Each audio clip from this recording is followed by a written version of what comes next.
บิ่งน้ำอีกพี่น้องจ๋าตกมาอีกวังหันริมสะพานเลยแบบนี้จะตกมาอีกเด้อเทวดาเอ้ยพ่อละรถหน่อยสิเขาบ่ได้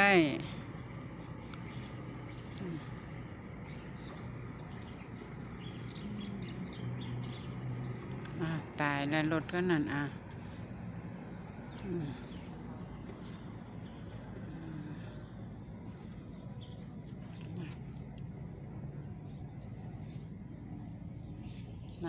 น้ำก็เป็นน้ำขี้ตมน้